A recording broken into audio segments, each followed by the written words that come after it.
자, 보시죠. 자, 여러분들 문제 동그라미 5번 보셔서 아시겠지만, 이거 뭐냐면, 예, 선급비용 문제예요. 선급비용. 근데 중요한 게 여기죠, 여기. 자, 여기 8월 1일에, 자, 여기 8월 1일에요. 자, 600만원 1년치를요.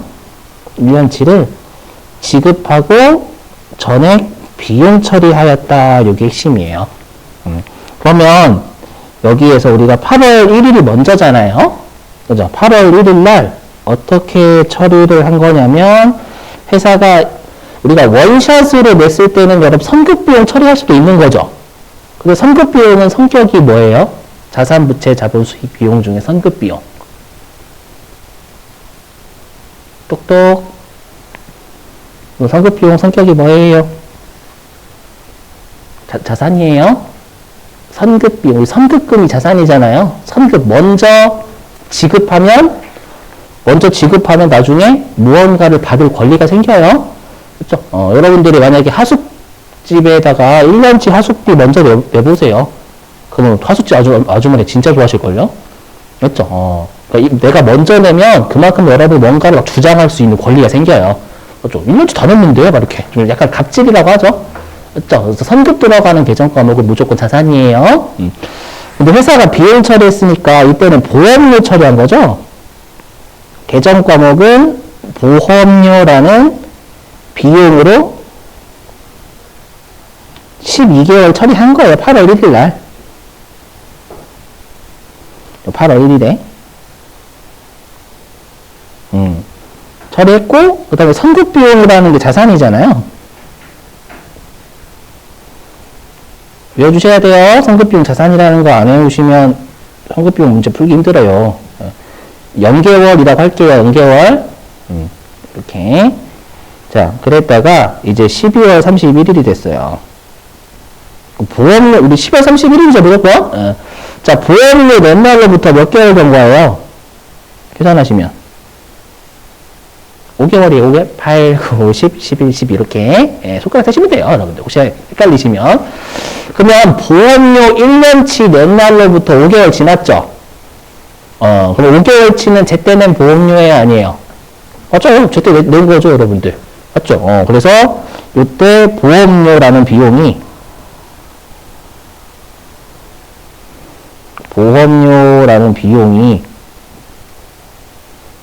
5개월치 맞아요. 제때 낸 거.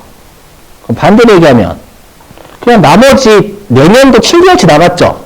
올해 연도말 입장에서는 내년도 7개월치 보험료 먼저 낸 거잖아요. 이해되시는가요? 그러면 7개월치만큼은 선급비용이랑 자산돼야 되겠죠? 선급보험료. Are you okay?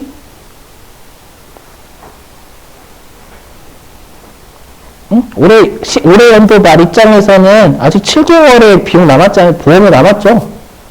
맞죠? 그럼 7개월만큼 먼저 낸 보험료니까 7개월은 선급비용이 돼야 돼요. 여기까지는 동의 되시겠어요? 근데 중요한 게 뭐냐? 여기, 우리가, 비용은 8월 1일 날 12개월, 왜 이래? 비용은 8월 1일 날 12개월 처리했는데, 5개월이 돼야 되는 거고, 기말에. 그죠? 여러분 선급비용 쪽을 많이 힘들어 하시면 이 방법이 제일 좋긴 해요.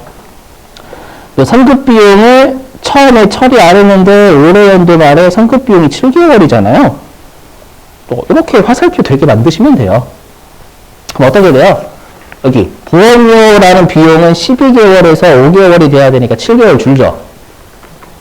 그 다음에 선급비용은 반대로 0개월에서 7개월 되니까 7개월 늘어야 돼요.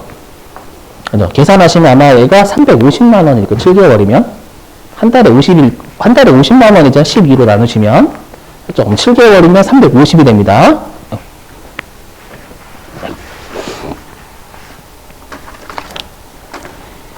여기.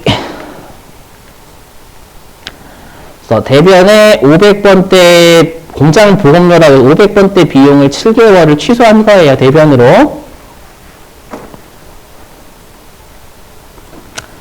네, 그리고 차변에 선급 비용이라는 자산을 늘린 겁니다. 0개월에서 7개월 돼야 되니까 자산을 차변 늘려야죠.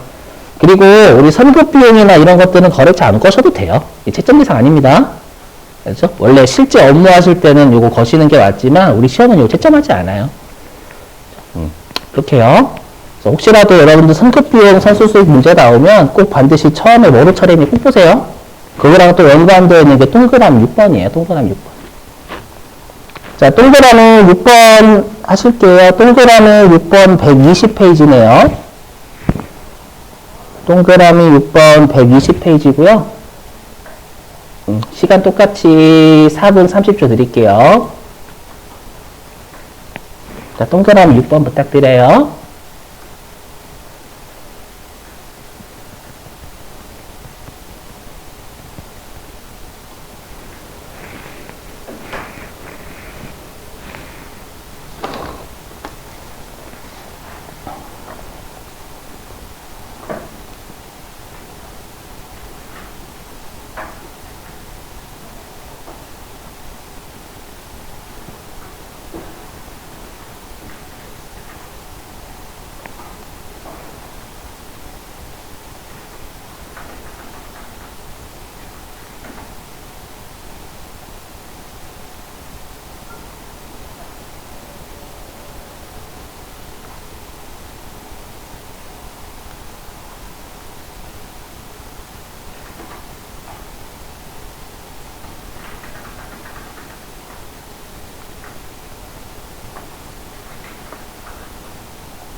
자, 여기 보시죠. 자, 여기도 마찬가지입니다. 이렇게. 자, 회사가 9월 1일에 6개월 동안의 임대료를 미리 받았대요. 임대료가 우리 수익이잖아요? 그렇죠? 그럼 수익을 먼저 받으면 우리가 선수수익 문제예요. 그죠? 먼저 받은 수익. 우리 선수수익의 성격이 뭐예요? 부채입니다, 부채. 그렇죠, 그렇죠. 우리가 먼저 받은 것만큼 뭔가 해줘야 돼요. 여러분들이 한 달치 과외비를 먼저 받아보세요. 그럼 과외하러 갈 때 빚 갚으러 가는 거죠, 그거? 맞죠? 벌러 가는 게 아닙니다, 여러분. 한 달치 먼저 받았으니까. 그래서 부채인데, 회사가 여기가 핵심이 전에 선수수익 처리했대요, 여기. 그러면 여기 똑같이 9월 1일, 이번에는 뭘 잡았냐면, 선수수익이라는 9월 1일 날 부채를 잡았습니다. 이렇게 적으시는 게 제일 짱이에요. 내가 이쪽이 좀 약하다. 라고 하시면, 이렇게 적으시면서 연습하시면 나중에 안 적게 돼요, 진짜로.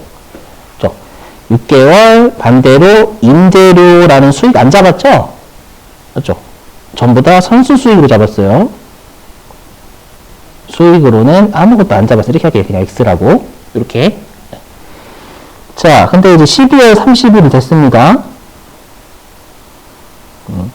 자, 그럼 12월 31일까지 우리가 임대를 4개월 동안 해줬죠. 9월 1일부터 12월 31일까지 임대를 4개월 해줬어요. 그럼 4개월은 제때 받은 거 맞죠? 임대를 4개월 동안 해줬으니까. 그래서 12월 31일에 임대료라는 수익은 4개월입니다. 잠깐 좀 칸 맞추기 위해서 이렇게 할게요. 칸 맞추기 위해서 임대료라는 수익은 네, 4개월이 맞습니다. 그죠?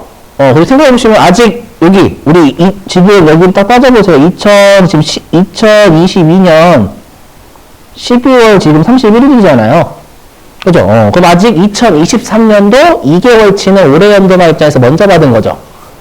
그렇죠? 그러면 2022 올해 연도말 입장에서 2개월치는 먼저 받은 임대료니까 2개월은 선수수익이죠. 먼저 받은 임대료니까. 그래서 여기에 선수수익이라는 부채는 2개월입니다.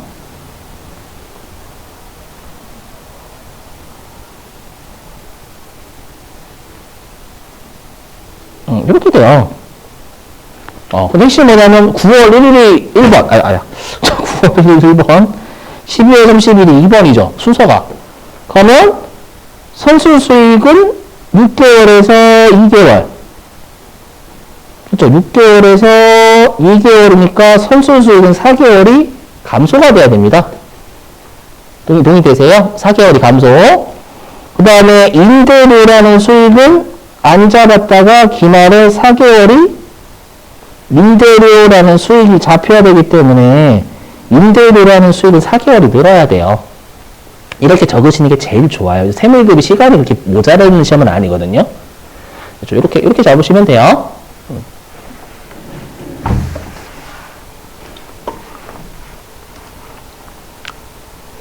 자, 그러면 지금 어떻게 해야 되냐면 선수 수익을 부채를 4개월 감소시켜야죠. 그럼 부채 감소는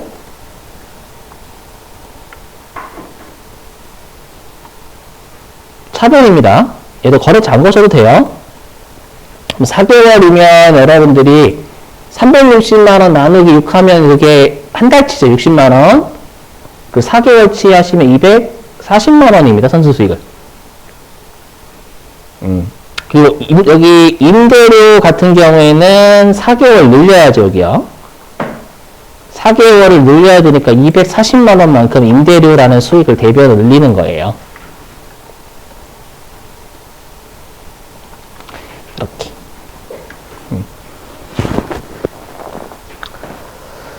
자, 됐고요. 그 다음에 동그라미 7번이네요. 동그라미 7번.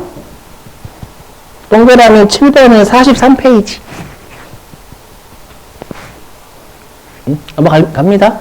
자, 동그라미 7번은 43페이지고요. 동그라미 2번하고 비교 잘 하셔야 됩니다. 동그라미 2번하고 7번이 같은 문제인데 하나는 아까 동그라미 2번은 매도 가능 증권이고 동그라미 지금 푸시는 7번은 단기 매매 증권입니다.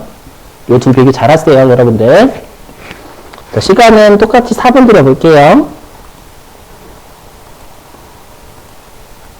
입력 좀 부탁드려요. 동그라미 7번.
임대료권 4개월 거 또 해줘야 되고 얼마나 되는 계산 가면? 둘 다.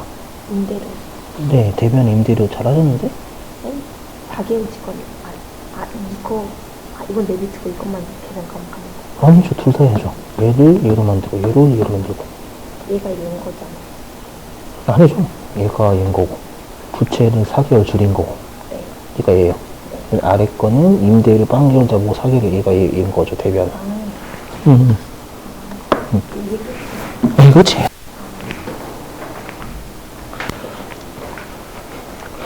자, 여러분들 비교하셔야 됩니다. 실제로 동그라미 7번은 내는 편은 아니에요, 여러분들. 뭐야? 어디 갔지?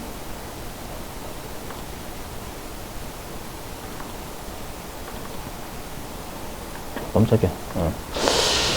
자, 동그라미 6번을, 동그라미 7번 해보면, 자, 여러분들 동그라미 7번하고 동그라미 2번이 같은 문제예요. 네, 단기 매매 증권이라는 것만 다릅니다. 근데 중요한 게 뭐냐, 잘 보셔야 돼요. 자, 여기 단기 매매 증권의 평가 이익이죠.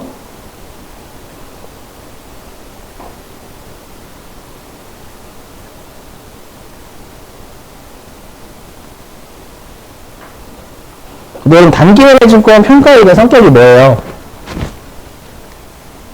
예, 수익이죠.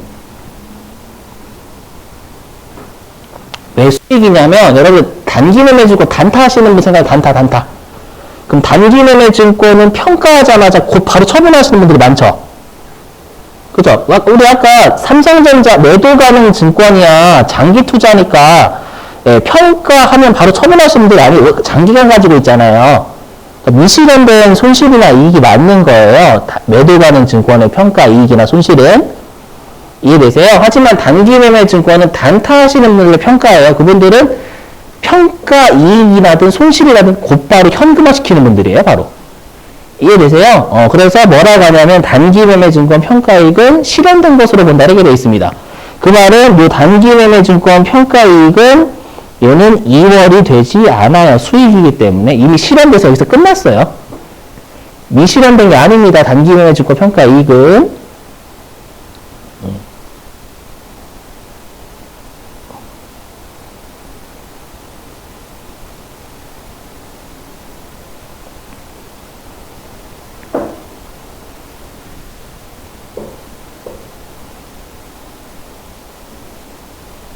그럼 단기매매증권 여기는 평가 얘는 이거 평가 손실이죠.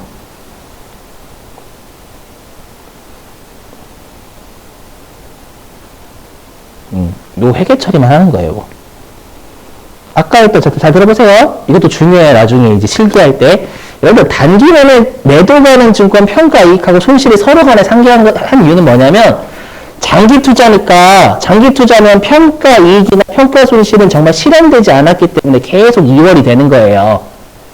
이해되세요? 근데 우리가 단기 매매 증권의 평가 이익하고 평가 손실은 상기하지 않아요. 왜냐하면 수익하고 비용은 상기 금지입니다, 여러분들. 그리고 단기 매매 증권 2021년도에 수익으로 잡았다라는 건 실현이 된 거예요. 실현됐으니까 단기 매매 증권 평가 이익은 실현됐다라는 건 다음 년도 넘을 수가 없어요. 이미 끝난 거예요. 그래서 뭐를 하는 거냐면 단기 매매 증권 평가 손실 150만 원 잡는 분개만 하는 겁니다. 이 두 개를 차별을 좀 기억해 주셔야 돼요. 자, 그래서 여기 네, 그래서 얘는 대변의 단기 매매 증권 150만 원, 차변의 단기 매매 증권 평가 손실 150만 원 이렇게 잡는 겁니다. 주식으로 생각하시면 딱 좋아요. 여러분 단타 치시는 분들은 이미 작년도에 평가 이익 봐서 실현했어요. 실현했으니까 올해의 평가 손실 보는 것만 회계 처리하는 거고, 여러분이 매도 가는 증권은 장기 투자잖아요. 그럼 장기 투자는 내가 과거에 평가 손실 봤어요. 또 안 팔 거야. 계속 남아있단 말이에요. 그게 2월 돼서 올해의 평가 이익하고 상계되는 거고, 이렇게. 아셨죠? 딱 주식 생각하시면 딱 좋아요, 여러분. 주식 생각하시면. 왜냐면 여러분들이 회계가 좀 주식하고 관련 많거든요. 주가, 주주한테 유용한 정보는 주주들은 좀 주식 쪽이란 말이에요, 주로. 그죠? 그래서 좀 주식하고 좀 연관이 좀 되어 있긴 해요. 그래서. 자, 잘 나오는 편은 아닙니다만, 나중에 처분할 때 좀 중요합니다. 자, 그 다음에 동그라미 8번도 시험에 많이 나오죠. 동그라미 8번도 시험에 많이 나와요. 자, 동그라미 8번은 153입니다.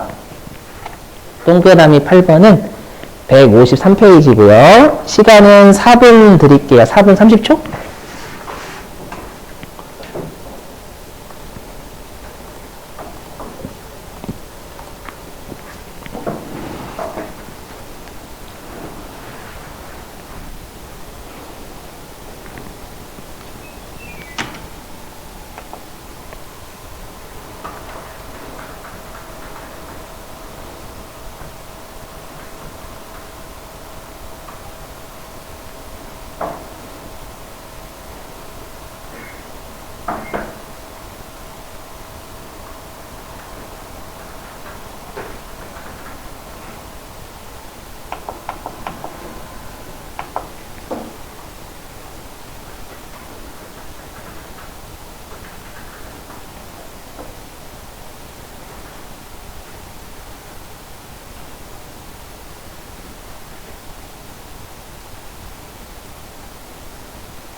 2만 달러를 빌려줬죠.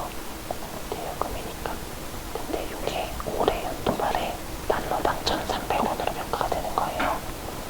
이해되세요? 그럼 2만 달러 곱하기 1,300원 곱한 게 이 단기 대여금의 기말평가액이 되겠죠. 얼마가 되면 이게 아마 곱하면 2,600만 원일 거예요. 이해되세요? 그러면 내가 차이나한테 돈 빌려줬을 때 우리나라 돈은 2천만 원이었어요. 근데 기말에 2,600만 원으로 평가가 되는 거예요. 그 분개하세요. 이 뜻이 되는 거예요.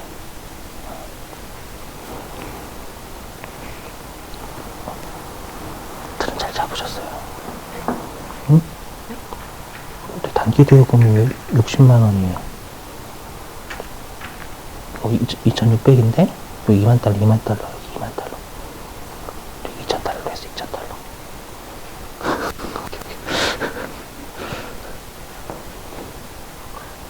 네. 아니요. 전달 안 했어요. 여기 가서 했어요.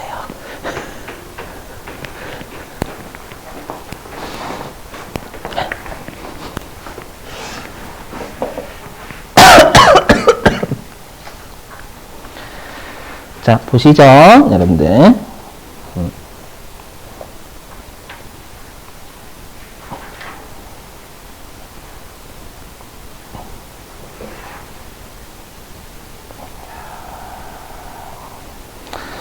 자, 보면은요, 이거 좀 조심하실 게, 자, 내가 차이나한테요, 돈을 얼마 빌려줬냐면 2만 달러 빌려줬죠.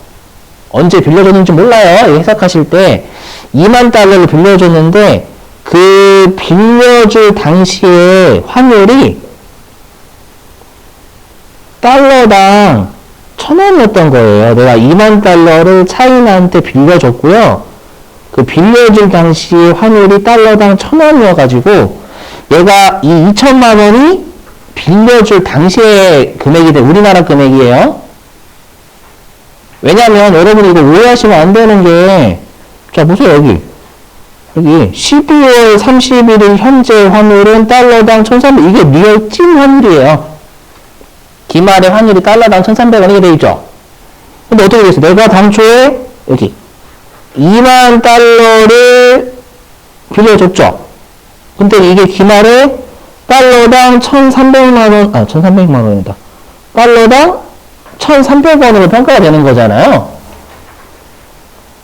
이해되세요? 그럼 얘를 곱하면 이게 우리나라 돈으로 2,600만 원일 거예요. 평가가 되면. 여기까지 되시겠죠?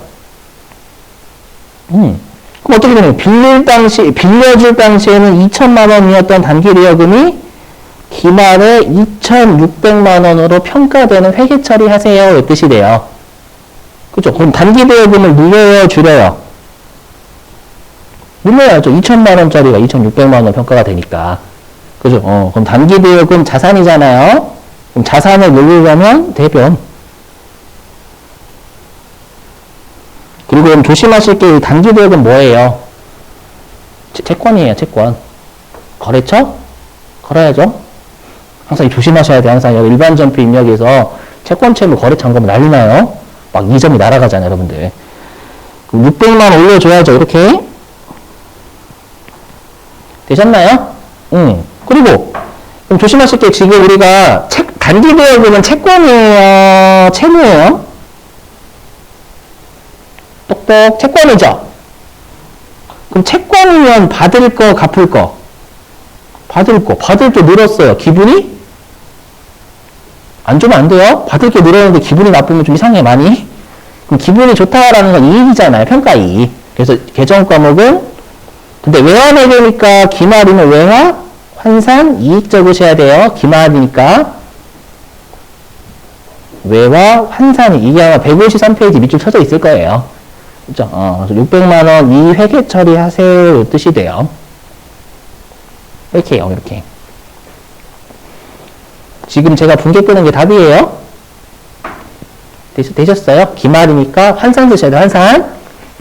그리고 항상 오해하시면 안 되는 게 12월 30일자 환율이 찐이에요. 그게 기말의 환율입니다. 평가하는 환율. 네. 그래서 여기 네, 차변의 단기 대역은 600만 원 올리고요. 대변의 외화 환산이 600만 원 이렇게 잡아주시면 됩니다. 됐죠? 그 외환회계는 대비하셔야 돼요. 외환회계 출제 진짜 많이 합니다. 회계 세무 2급에서 더더욱. 자, 그 다음에 동그라미 9번. 자, 동그라미 9번. 자, 120페이지예요. 동그라미 9번 120페이지입니다. 자, 시간은 4분 30초.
라인만 클릭하면 돼요. 라인 클릭하고 F5번.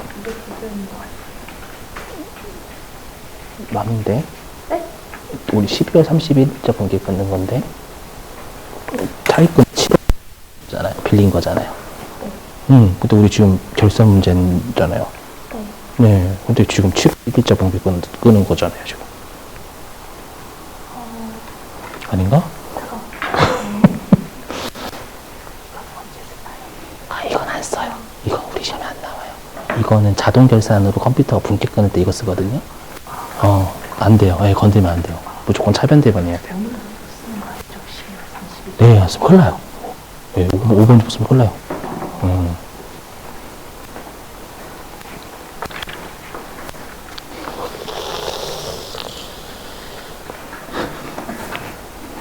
괜찮아. 2달 남았어, 2달 남았어. 아직 2달 남았어요. 그죠? 2달 동안 기출문제 많이 풀어주시고 그러면 돼요. 우리 안 하시는 게 더 나쁜 거, 안 하시는 게. 네? 책이요? 아니, 기출문제 많이 풀어보시는 게 좋아요. 책을 닮는 건 좀 의미 없어요. 책이 좀 복잡해가지고, 우리 시험에. 주로 잘 나오는 애들만 제가 미주 쳐드릴 테니까 해주시면 돼요.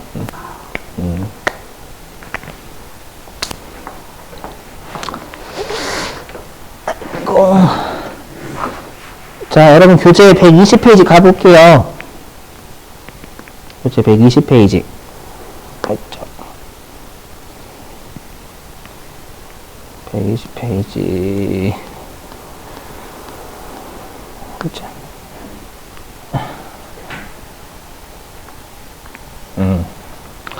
자, 요 지금 문제는 뭐냐면 미지급 비용 문제예요. 미지급 비용.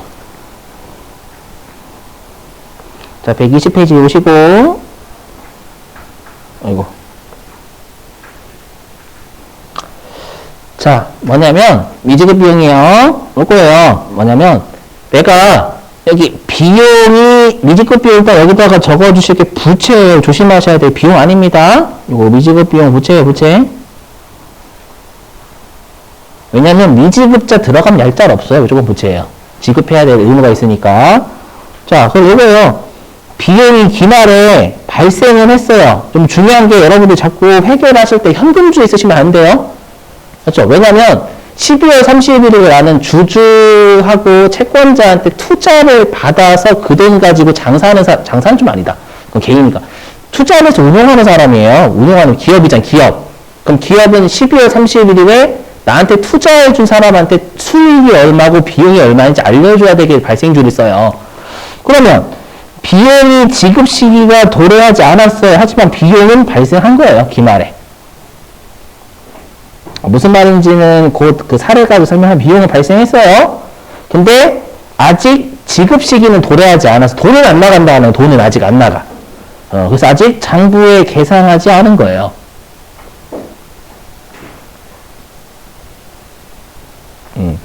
여러분들이 회계를 하실 때 중요한 게 수익 비용은 발생주에 쓴다는 게 진짜 너무 중요하거든요.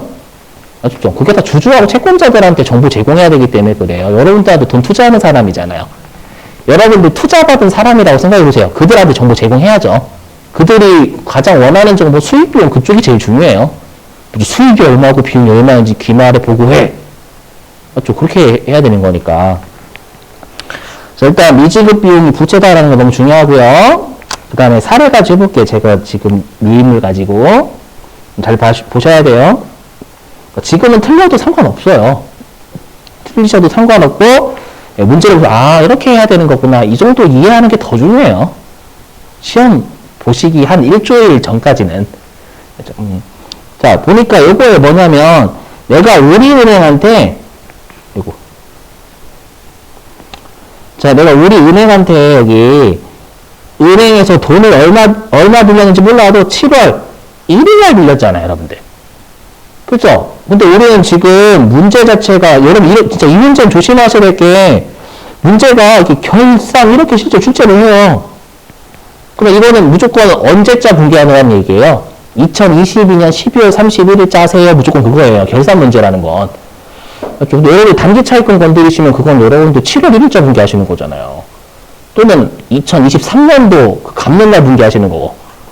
그래서 일단 결산이라고 나오면 무조건 2022년 12월 31일자 하세요. 그 말이에요. 자, 그러면 우리가 2억 원, 있죠? 2억 원에 대한 걸 언제 빌렸냐면 우리은행한테 7월 1일날 빌렸잖아요. 그렇죠? 그리고 지금 언제냐면 2022년 12월 31일 됐고, 이제 이날 손익계산서 재무상태표 작성해줘야 돼요, 주주들한테. 맞죠? 그럼 어떻게 해줘야 돼, 이용자들한테? 자, 지금 돈 빌리 여기. 자, 7월 1일부터 12월 31일까지 계산하시면 얘가 6개월 지나죠, 6개월. 계산 7, 8, 9, 10, 11, 12 이렇게 하셔도 되고, 6개월 지나요. 그러면 6개월치 이자 비용이 어떻게 돼 있어요? 발생한 거예요. 되실까요? 6개월치 이자 비용이 발생해요. 그럼 이자 비용 발생하면 장부에 적어야 안 적어요? 회계는? 적어야 돼요. 수익하고 비용이 현금주의가 아니라 발생하면 적어요. 그러니까 주주들한테 12월 30일에 손익계산서 알려줄 때 정확한 이자 비용은 6개월이다 라고 보고해줘야 된다라는 거예요. 내 돈 가지고 장사하면 그럴 필요가 없어요. 내 돈 가지고 장사하는데 상대방한테 왜 알려줘? 6개월치 이자 비용 발생했다라는 걸. 우리는 법인이잖아요. 법인은 투자받아서 장사하기 때문에 6개월치 이자 비용이 정확한 이자 비용이다라고 보고해줘야 되는 거예요, 기말에. 되세요? 그래서 차변에 우리 이자 비용 발생했습니다 라고 하면 이자 비용이란 비용을 증가시켜야 돼요, 여러분들. 돈 안 나갔다고 여러분들 비용 안 적으시면 안 돼. 맞죠? 그럼 자꾸 여러분 용돈기 입장 회계 생각하시는 거예요. 여러분 돈 가지고 하는 거. 이자비용 이렇게. 자, 근데 우리가 실제로 언제 돈 요날 나가죠? 보시면. 언제 돈 나가냐면요. 요날 나가요. 2023년 6월 31년 지난 요날에 이자가 나가요. 그죠? 여기 2023년 여기 6월 30일 요날 이자가 나가요. 그러면 우리 입장에서는 아직 12월 30일장 이때 제목이 정확하게 미지급 이자 비용이죠. 아직 지급하지 않은 이자 비용이에요. 오케이? 근데 회계는 그냥 여기 이자 비용 비용이니까 그냥 미지급 비용 이렇게 계정으로 적는 거예요. 되셔요? 그럼 여기다가 미지급 비용이라는 부채를 물려줘야 되는 거예요. 왜냐면 아직 실제로 미지급한 비용 맞잖아, 이자 비용. 이렇게 부채를 늘립니다. 자, 그럼 이 이자 비용 계산해 보면 이 이자 비용은 2억 원이죠, 일단. 돈 빌린 게 2억 원이죠? 자, 그리고 여기 어딨냐? 여기 이자율 6%는 1년치죠. 즉 12개월치 1년치. 그렇죠? 항상 우리가 이자율이라는 건 1년치죠. 그래서 여기에 6% 여기까지 하면 2억의 6%가 총 1년치 이자죠. 되시는가요? 근데 우리가 구하고자 하는 건 몇 개월치예요? 6개월치니까 분자 6개월 올라갑니다. 그리고 분모는 총 12개월에 대한 이자죠. 1년치가.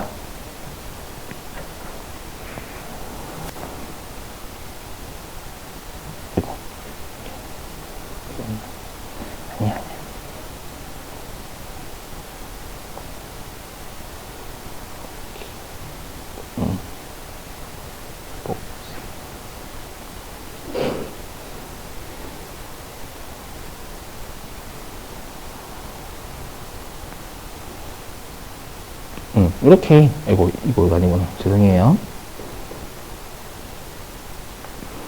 이렇게. 아시죠? 이거 좀 기억해 주세요, 여러분들. 그래서 여러분들 회계를 좀 잘 하시려면 항상 우리는 투자를 받아서 운영하는 거니까 투자자한테 기말에 그들한테 정보를 제공하려면 수익비용 발생주를 작성을 해줘야 되고, 알죠? 그게 이제 여러분들 회계 쪽 하실 때 되게 중요한 말 중에 하나예요. 그래서 여기 차변에 이자 비용 계산하시면 600만 원일 겁니다. 차변에 이자 비용 600만 원, 대변에 미지급 비용 600만 원이라는 부채 잡아주셔야 됩니다. 이렇게. 자, 일단 10분 쉴게요. 자, 10분 쉬셨다가 5시 15분에